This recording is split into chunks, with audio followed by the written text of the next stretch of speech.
One of the things I've noticed, guys, and it's difficult for Christians and affects their faith, is when they have to watch other Christians suffer. So you know what it's like? Sometimes we all suffer as Christians, but what's particularly difficult is if you see a friend of yours you've helped to come to faith, or a family member, or someone in your church is going through trouble, and then more trouble happens to that person. I've heard so many stories. People in our churches, they've lost a relative, then they've lost another relative, then they get sick, and it can really batter your faith. I know it's the same as like you have a child, and if a child gets sick, you would nearly rather be sick in place of them rather than them being sick. It's so difficult to watch that. It's even worse sometimes than going through it yourself. And I've seen this over the years more and more, and I feel like it absolutely affects me.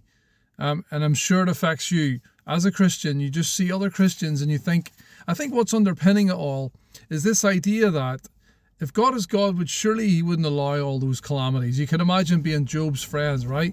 All the stuff that Job goes through, and they come and they see him and they're like, Job, have you done something wrong here? Because we can't make sense of this. It's too hard to make sense of it. Well, I was reading 2 Corinthians this week, and something that Paul said, I find it to be really profound.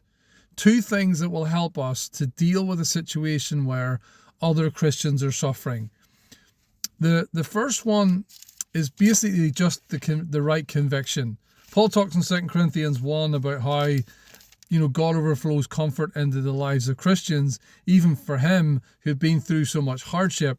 And then he reflects after sharing about all the comfort God gives him and other Christians, and he shares about his hope for other Christians. And he says in verse 7, I have an amplified version here, and our hope for you, so other Christians, and in this case the Corinthians, and confident expectation of good is ever unwavering.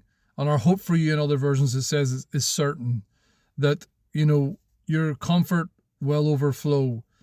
So our hope for you is certain that your comfort will overflow. We know that God will offer comfort and consolation and encouragement. We know that this is what's going to happen. So our hope for you is certain. It says here, your hope, our joyful and confident expectation of good for you. Paul had this deep conviction that good would come about the other Christians, regardless of what they were going through, because God would overflow comfort in their lives. He held on to this. Our hope for you is certain. So he didn't lose hope for those Christians who were suffering, no matter what they were going through, because he knew that their comfort would overflow. So that's the first thing, holding on to the conviction that God will provide comfort in the midst of any trial that will make it somehow, maybe not worth it per se is not the right way to look at it, but you'll find God in your troubles. So the conviction that God offers comfort. And the second thing in verse 4, it says, God comforts us in every trouble. For what purpose? So that we're able to comfort others.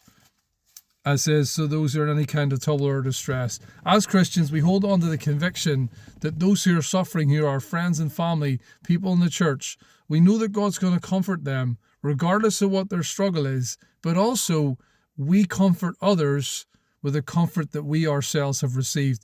We put hope into, we put comfort into, we express comfort and faith and conviction towards other people. That very conviction itself, when someone's going through trials, in a very meaningful, heartfelt way, we say, God will provide comfort. He will provide a way out. We experienced it. I've experienced it.